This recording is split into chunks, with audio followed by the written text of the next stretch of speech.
Mr. Christmas by Roger Hargreaves. In my snow-covered cottage at the South Pole, I was having breakfast, Christmas pudding. That frosty morning, as I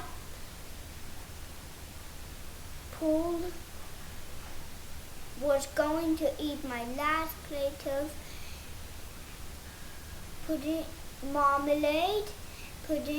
Christmas pudding, there was a knock at the door at Mistletoe Cottage. When I opened the door, I saw that it was the postman. "Hello, Percy," I said. "Come on in, out of the cold." "Don't mind if I do," replied Percy. There's a bit of a nip in the air today. "I've got a letter for you," said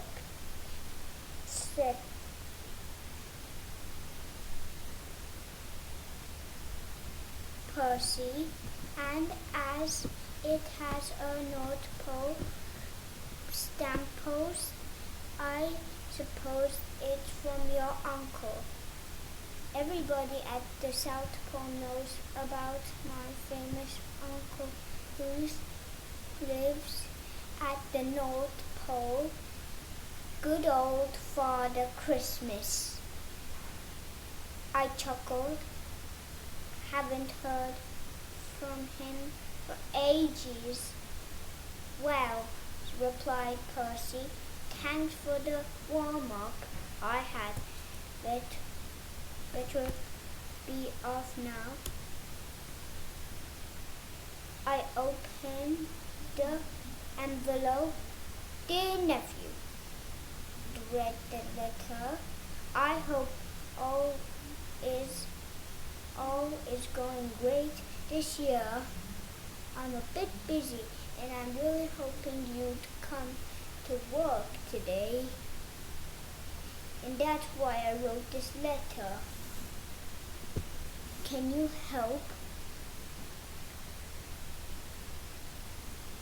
I need to go all around the world to deliver presents to all the Mr. Men and kids, children, and parents around the whole world. Can you help?"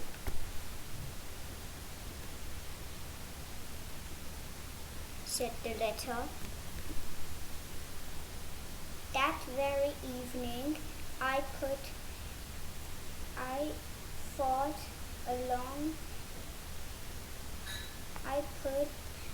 called to North Pole 253.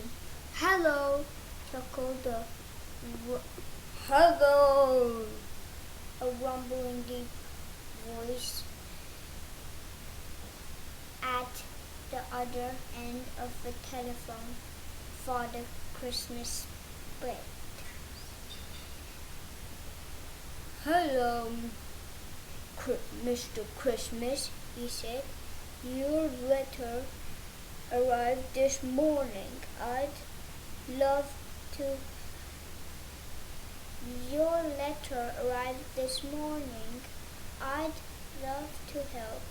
"Oh, good for you," the voice rumbled in my ear. "If you have some reindeers or anything, and if you don't, I'll bring you some." "No thanks," said Mr. Christmas. "I'll manage to do it myself." "Oh, good for you." I'd no idea there were so many of the Mr. Men and children around the world. I said, "Do you think you can manage? Asked Father Christmas. I'd get you some reindeers again, I will ask you. Oh no, I told you I don't need reindeers. I'll manage to do it myself. He left the phone, and while he was thinking, he thought that how many of the Mr. Men was in the whole wide world. He thought, I had to go to Winterbottom Cottage, he said. The following morning, I set off to see the wizard. I had been walking overnight and afternoons, but it was a really long way. At last, finally, I reached the wizard Winterbottom Cottage. It wasn't not an ordinary cottage. It was the biggest cottage ever, bigger than a house. I knocked on the door, and the door opened. Merry Christmas morning,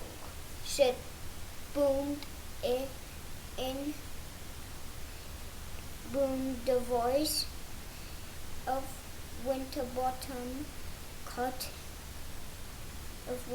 the wizard Winterbottom.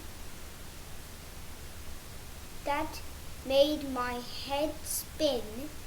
How nice to see you. Come in, follow me. Now, thought the Wizard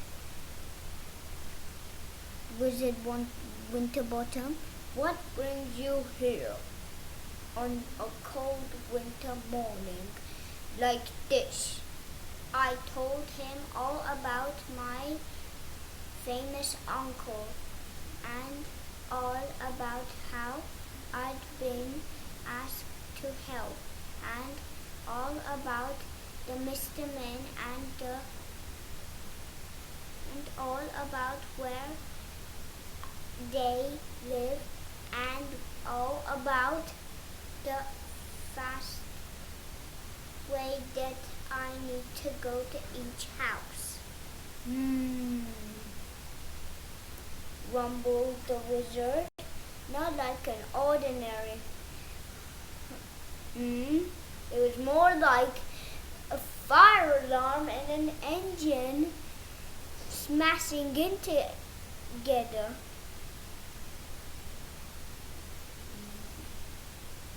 I think I have an idea, he said, and brought the enormousest teapot that's ever been made. Mr. Christmas thought, that's a teapot, he said. This is not an ordinary teapot, boomed the giant's voice. You're standing near the first flying teapot, the wizard said. Gosh, he said, how does it work? Tea bags, said the rumbling voice. I'd put some in there for the engine.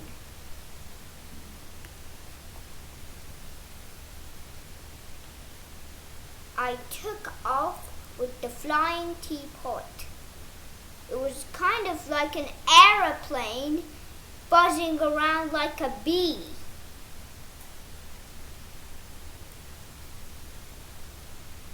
That evening I sat down and made a list of Christmas presents for all the Mr. Men and little Misses around. I also managed to make all the lists. and the biggest list that actually it was the longest list that was ever made. He'd use a lot of glue and a lot of paper to stick the pieces of paper together to write over Mr. Men's names on them. He didn't finish until their o'clock in the morning. He spent next week having to make up 100 millions of presents.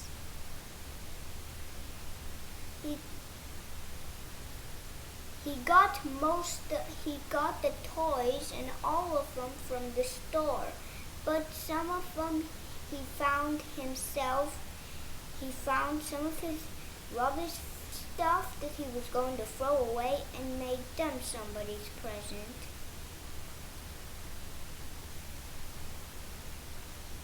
He used his magic teapot to go around to the whole Mr. Men world. Mr. Quiet was fast asleep, and Mr. Christmas tried not to wake him.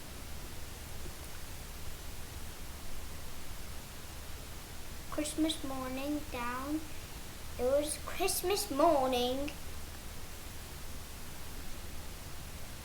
at 7 o'clock. Mr. Fussy opened his present. 365 yellow dusters, which Mr. Christmas was going to throw away, but he cleaned them and polished them so Mr. Fussy won't be fussy and have to clean them himself. At 7:05, Mr. Small opened his present. 1 jelly bean. Banana flavored. A feast. At 7:10, Mr. Greedy opened his present. A cookbook. For 101 ways to roast an ox. Mr. Greedy licked his lips and his tummy.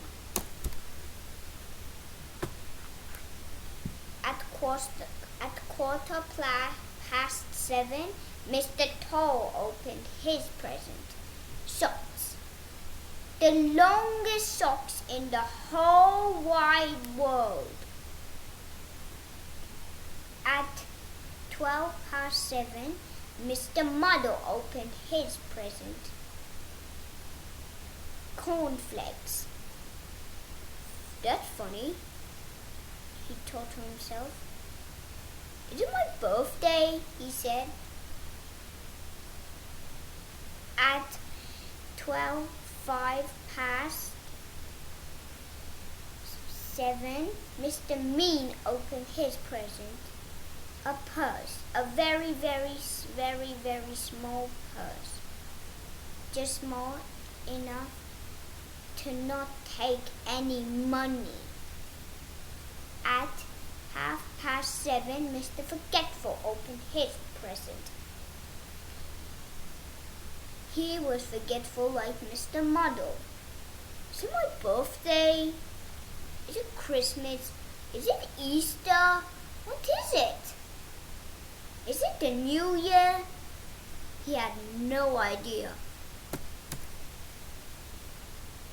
At 7:12, Mr. Chatterbox opened his present. A very, very, very, very, very, very chatterbox book filled with hundreds of millions of words in it. the words went all on and on and on and on and on and on and on and on and on, and they didn't stop until it was next week. At 8:15, Mr. Topsy-Turvy opened his present. A picture. He placed it upside down. It was like the world was upside down, and everything was going to fall upside down. At 8:10, Mr. Uppity opened his present. A scratcher. Perfect for scratching his back. At 8:05, Mr. Fun opened his present. A book of jokes. Hundreds of jokes. Just for Mr. Funny to make jokes for his friends. And the most funniest faces in the whole wide world. And at 8:00, Mr. Silly opened his present. A didgeridoo thingy with all those numbers and math questions, which was so silly. He didn't even have any idea what was it even called. A didgeridoo maker? Just after 8:00 that Christmas morning, the telephone rang.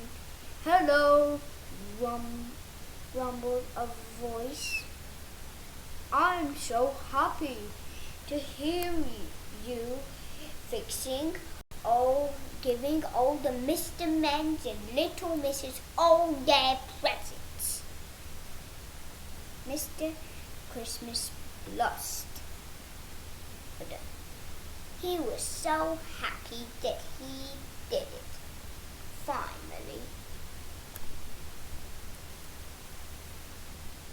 At 5:00 in the afternoon, Mr. Slow finally managed to open his present. 5:00 in the afternoon was the time and the day.